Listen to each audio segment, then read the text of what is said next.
ఉగాది నుండి astrology plus law of attraction తో కొత్త జీవితాన్ని మొదలు పెట్టండి. వెంటనే జీకేఆర్ గురువు గారి పర్సనల్ అపాయింట్మెంట్ తీసుకోండి. హలో నమస్తే, వెల్కమ్ టు సుమన్ టీవీ. ప్రస్తుతం మనతో పాటు పర్సనాలిటీ డెవలప్మెంట్ కోచ్ రామ్ మెట్టు గారు ఉన్నారు. వీరితో ఈరోజు కొన్ని విషయాలు మనం చర్చిద్దాం. హలో అండి, నమస్తే. నమస్తే అండి. Yeah, so most important topic actually మనం డిస్కస్ చేయాలి. మ్యారేజ్ ఎవ్రీ వన్స్ లైఫ్లో, ప్రతి ఒక్కరి లైఫ్లో అది ఇంపార్టెంట్ ఫేజ్ యాక్చువల్లీ. ఎందుకంటే లైక్ పేరెంట్స్ దగ్గర నుంచి చూసినా అండ్ ఎవ్రీ ఇండివిజువల్ దగ్గర నుంచి చూసినా marriage is a life changing for every one. So అది కొన్నిసార్లు ఏమైపోతుంది అంటే లైక్ నవ్ జనరేషన్ కావచ్చు, స్కేరీ, భయం అయిపోతుంది. ముఖ్యంగా ఆడవాళ్ళకి అంటే అమ్మాయిలకి అదొక భయంకరమైన థింగ్ లాగా తెలిసిపోతుంది. ఎందుకంటే మేబీ తర్వాత జరిగే ప్రాసెస్లో they have to lead different life completely. ఎందుకంటే మార్నింగ్ లైక్ చిన్నప్పటి నుంచి వాళ్ళు లీడ్ చేసే లైఫ్ ఒకటి, where they also some parents ఉన్నారు, they prepare for the marriage actually. So తర్వాత మళ్ళీ different world entirely. Correct. So ఈ విషయం పైన అంటే ఎందుకు ఆ భయం అనేది ఆ ఇండివిజువల్ క్రియేట్ అవ్వడానికి ఏమేమి రీజన్స్ ఇంటర్లింక్డ్ ఉన్నాయి అంటారు actually? Sure. See as you said, marriage అనేది it's a very important aspect of life. It's an important aspect for an individual అండి. కానీ జనరల్గా మనం చూసేది ఏంటిది అని అంటే, పెళ్ళి అనగానే అది పేరెంట్స్ యొక్క బాధ్యత లాగా ఫీల్ అవుతూ ఉంటారు. అంటూ ఉంటారు కూడా, ఫీల్ అవడమే కాదు అంటూ ఉంటారు. ఏంటంటే నీ పెళ్ళి చేసేస్తే మా బాధ్యత తీరిపోతుంది అనేసి. సో ఫస్ట్ ఆఫ్ ఆల్ ఎక్కడ రాసిందండి అది మీ బాధ్యత అని? ఎక్కడ రాసలేదు. అది మీ బాధ్యత కాదు, అది పేరెంట్స్ బాధ్యత కానే కాదు. అది ఒక individuals responsibility and it is individuals choice. ఆ చాయిస్కి వదిలేయకుండా మన సిస్టంలో ఏంటంటే, జనరల్లీ ఇప్పుడు మన కల్చర్లో కానీ మన సిస్టంలో కానీ ఆ పెళ్ళి అనేది పేరెంట్స్ రెస్పాన్సిబిలిటీ. అండ్ ఇంకోటి ఏంటంటే, ఒక అమ్మాయిని చిన్నప్పటి నుంచి ట్యూన్ చేస్తూ ఉంటారు రైట్ ఫ్రమ్ ద బిగినింగ్. ఏంటంటే సపోజ్ ఆ అమ్మాయి మార్నింగ్ లేట్గా లేసే అలవాటు ఉంది అనుకోండి, ఒక అబ్బాయి లేట్గా లేస్తే ఎవరు క్వశ్చన్ చేయరు. బట్ ఒక అమ్మాయి లేట్గా లేస్తే నీకు పెళ్ళైన తర్వాత మమ్మల్ని అంటారు, ఎలాగైనా నువ్వు పెంచేది అనేసి మమ్మల్ని అంటారు అనే ఆ ఆస్పెక్ట్ వచ్చి ఏంటంటే అమ్మాయిల్ని జనరలీ మార్నింగే లేపుతూ ఉంటారు. రెండోది హౌస్ హోల్డ్ పనులు కూడా, లైక్ కుకింగ్ కానివ్వండి, లేకపోతే వాషింగ్ క్లోత్స్ కానివ్వండి, సో ఇలాంటిది ఏదైనా సరే, హౌస్ హోల్డ్, ఇల్లు సర్దడం, ఇవన్నీ కూడా ఒక అమ్మాయితోటి డెలిబరేట్గా చేపిస్తారు. అంటే పని మనిషి పెట్టుకునే స్కోప్ ఉన్నా, స్తోమత ఉన్నా, స్టిల్ వాళ్ళు ఏంటంటే నేర్చుకోవాలి అని చెప్తారనమాట. ఒక ఫీమేల్ చైల్డ్కి అవన్నీ చిన్నప్పటి నుంచి చేస్తున్నారు. అండ్ ఇంకోటి ఏంటంటే, ఏదన్నా సరే, ఇప్పుడు సపోజ్ ఒక ఇల్లు కడుతున్నారు అనుకోండి, ఆ అమ్మాయి 10th క్లాస్లోనో 11th క్లాస్లోనో ఉన్నప్పుడు ఒక ఇల్లు కడుతున్నప్పుడు కూడా వాళ్ళు జనరల్లీ ఏంటంటే ప్లానింగ్ వేసేటప్పుడు, ఓకే ఇది అబ్బాయికి ఈ బెడ్రూము, మాకి ఈ బెడ్రూమ్, ఇది అమ్మాయికి అంటే ఎలాగో పెళ్లి చేసుకుని వెళ్ళిపోతుంది కదా, ఎవరో ఒకరి దగ్గర అడ్జస్ట్ అయితే పెళ్లి చేసుకుని వెళ్ళిపోతుంది, సెపరేట్ రూమ్, తనకెందుకు రూము. సో అంటే ఉన్నన్నాళ్ళు మన ఫ్యామిలీ మెంబర్ లాగా చూసుకుందాము అనే థాట్ లేదు చూడండి ఎక్కడ కూడా. సో ఎప్పుడో ఒకప్పుడు ఈ అమ్మాయి ఇక్కడి నుంచి వెళ్ళిపోతుంది కదా అనే థాట్ ప్రాసెస్లోనే ఉన్నారే తప్ప, అరే ఉన్నన్నాళ్ళు ఈ అమ్మాయి మన ఫ్యామిలీ మెంబర్, మనతో పాటు ఉంటుంది, తనకు కూడా ఇవ్వాల్సిన ప్రయారిటీ ఇవ్వాలి, ఇవ్వాల్సిన లిబర్టీ ఇవ్వాలి అనే థాట్ ఎక్కడ రావట్లేదు. ఇప్పుడు ఒక అబ్బాయి కోసం రూమ్ సపరేట్గా కడుతున్నారు, అబ్బాయి ఉంటానికి గ్యారంటీ ఏంటి? లేదు. రేపు పొద్దున వాడు సపరేట్గా వెళ్ళిపోవచ్చు, వాడు ఎక్కడైనా యుఎస్ కన్నా వెళ్ళిపోవచ్చు, ఎక్కడికైనా వెళ్ళిపోవచ్చు. ఈ అన్సర్టెనిటీస్ అన్నింటినీ పట్టించుకోరు. అబ్బాయికి స్పెషల్ రూమ్ ఉండాలి, కట్టించేస్తున్నారు, అమ్మాయి అవసరం లేదు, ఎలాగో వెళ్ళిపోతుంది.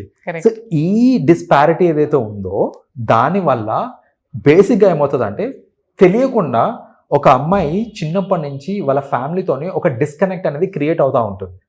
మీరే చేస్తున్నారు, చేతులారా చేసుకుంటున్నారు. నువ్వు వెళ్ళిపోయి బయట దానివే మా ఇంట్లో పర్సన్ కాదు అనేది క్రియేట్ చేసేస్తున్నారు. సో అలా క్రియేట్ అయినప్పుడు ఏంటంటే, స్పెషలీ చిన్నప్పటి నుంచి క్రియేట్ అయినప్పుడు ఏమవుతుందంటే, ఆ అమ్మాయి కొంచెం వయసుకు వచ్చిన తర్వాత, లైక్ కాలేజ్లో ఆ టైంకి వచ్చేసరికి, she will start seeking for love from out side. ఇప్పుడు లవ్ కానీ ఎఫెక్షన్ కానీ బయట వాళ్ళు చూపించే ఎఫెక్షన్ అది ఎక్కువ అనిపించేస్తుంది. ఎందుకంటే వాళ్ళు ఏదో ఓన్ చేసుకుంటున్నారు అనే ఫీలింగ్ అనేది వచ్చేస్తుంటుంది. రెండోది ఈ కండిషనింగ్ అన్ని చేస్తూ ఉంటారు, ఈ రిస్ట్రిక్షన్స్ అన్ని పెడతా ఉంటారు. పెట్టిన తర్వాత కరెక్ట్ ఏజ్ వచ్చేసరికి ఒక పెళ్లి చేసుకునే టైంలో అసలు ఫస్ట్ ఆఫ్ ఆల్ అమ్మాయికి ఇష్టం ఉందా లేదా ఇవన్నీ ప్రయారిటీస్ లేకుండా, నువ్వు అసలు పెళ్లి చేసుకునే ఉద్దేశం ఉందా లేదా అడగకుండా, first of all they take it for granted. ఏంటంటే అది అబ్బాయి కన్నా సరే అమ్మాయి కన్నా సరే పేరెంట్స్ ఒక ఇదేం తీసుకుంటారంటే, ఎలాగో పెళ్లి చేసుకోవాల్సిందే అనేసి.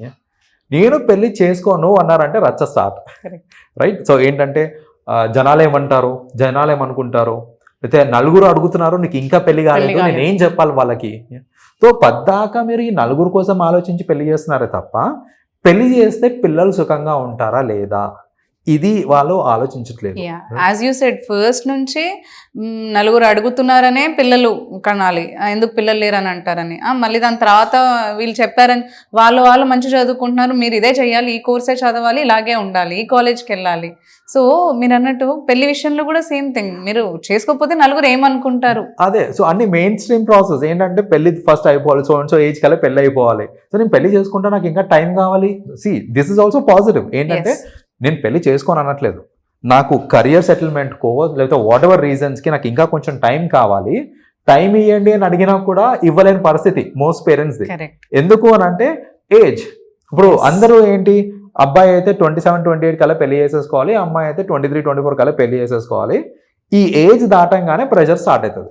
అది ఏ లెవెల్లో ప్రెషర్ ఉంటుంది అంటే నేను చూసాను, పర్సనల్ హ్యావ్ సీన్, ఏదైనా ఫంక్షన్కి అటెండ్ అవ్వాలి అని అంటే అమ్మాయిలు అంతగా ఇష్టపడరు, అంటే పెళ్లి కాని అమ్మాయిలు స్పెషల్లీ అటెండ్ అవ్వాలి అని అంటే అబ్బా ఇప్పుడు ఫంక్షన్కి వెళ్ళగానే అందరూ నా పెళ్లి ఎప్పుడు అని అడుగుతారు, వాళ్ళందరూ వచ్చి అడిగేది కామన్, అడిగేది అదే. సో అందుకనే వెళ్ళడానికి కొంచెం వెనకాడతారు. సో మోస్ట్లీ మరీ ఇంపార్టెంట్ అయితే వెళ్తారే తప్ప అది అవాయిడ్ చేయొచ్చు అంటే మోస్ట్లీ అవాయిడ్ చేసేస్తారు. Current generation is doing that, right? So ఎందుకు అలా చేస్తున్నారంటే because of the pressure from family and also from relatives. So that is one thing. Second thing, సరే పెళ్లి చేసుకున్నారు అయిపోయింది, ప్రెషర్, పిల్లలు ఎప్పుడు అంటారు. సో ఆ పెళ్లి కాకముందంతా వాళ్ళు అడిగే మళ్ళీ ఇండైరెక్ట్ క్వశ్చన్స్, పెళ్లి ఎప్పుడు చేసుకుంటావు అని కొందరు అడుగుతారా, కొందరేమో పప్పనం ఎప్పుడు పెడతా ఉన్నారు. So it's code word. So that way మళ్ళా పిల్లలకి అనేటప్పుడు పిల్లలు ఎప్పుడు అని కొందరు అంటారు, గుడ్ న్యూస్ ఎప్పుడు అని కొందరు అంటారు.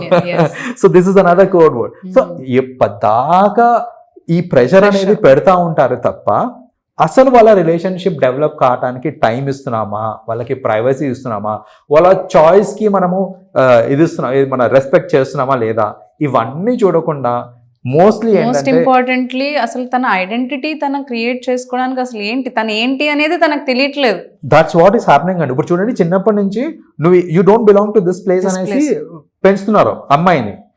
పెళ్ళైన తర్వాత షీ హర్సెల్ఫ్ విల్ ఫీల్ ఇది నా ప్లేస్ కాదు అనేసి. ఎందుకంటే కంప్లీట్ స్ట్రేంజర్స్ తోటి ఉండాల్సి వస్తుంది, లైక్ వాళ్ళ అత్త మామలతోటి కానీ లేకపోతే హస్బెండ్, వీళ్ళందరూ ఏంటంటే చిన్నప్పటి తెలిసిన వాళ్ళు కాదు వీళ్ళు. So at the end of the day it's strange place. So అక్కడ ఐడెంటిటీ లేక లేకపోతే అక్కడ ఓనర్షిప్ లేక ఇక్కడ ఓనర్షిప్ లేక ఇక్కడికి వచ్చిన తర్వాత మీ పుట్టిల్లు అనేది మీ ఐడెంటిటీ అవుతుంది. బట్ అక్కడ ఉన్నంత కాలం మనకు ఆ ఫీల్ వచ్చిందా అంటే రానివ్వలేదు ఇంట్లో వాళ్ళు. అక్కడ స్ట్రేంజ్ ప్లేస్, ఇక్కడేం పుట్టిల్లు అన్నా కానీ అది నీళ్లు కాదు అనే ఫీలే ఉంటుంది పేరెంట్స్ దగ్గర నుంచి. సో ఇది మారాలండి. నేనేంటంటే పేరెంట్స్ని ఒకటే ఇది చేస్తాను ఏంటంటే, ఫస్ట్ ఆఫ్ ఆల్ ఒక బాయ్ చైల్డ్ అన్నా సరే ఒక గర్ల్ చైల్డ్ అన్నా సరే ట్రీట్ దెమ్ ఈక్వలీ. చిన్నప్పటి నుంచి వాళ్ళకి ఇవ్వాల్సిన లవ్, వాళ్ళకి ఇవ్వాల్సిన ఎఫెక్షన్, వాళ్ళకి ఇవ్వాల్సిన వాల్యూ చిన్నప్పటి నుంచి ఇవ్వండి. ఫ్యూచర్లో ఎప్పుడో పెళ్ళైన తర్వాత ఏదో అవుతుందని చిన్నప్పటి నుంచి డిస్కనెక్ట్ తీసుకొని వచ్చారు అని అంటే she will never have the connect with the family.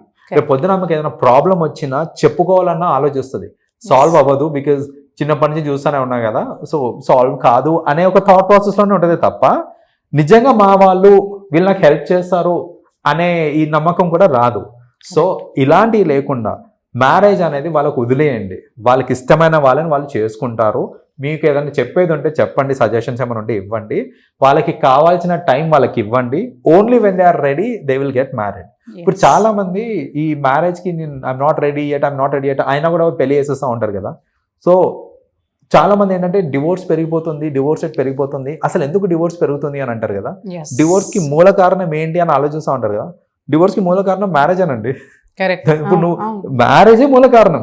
So you're not getting it done with the right person or you're not living it to their choice. ఇలాంటివన్నీ అయినప్పుడే డివోర్స్ వస్తూ ఉంటుంది.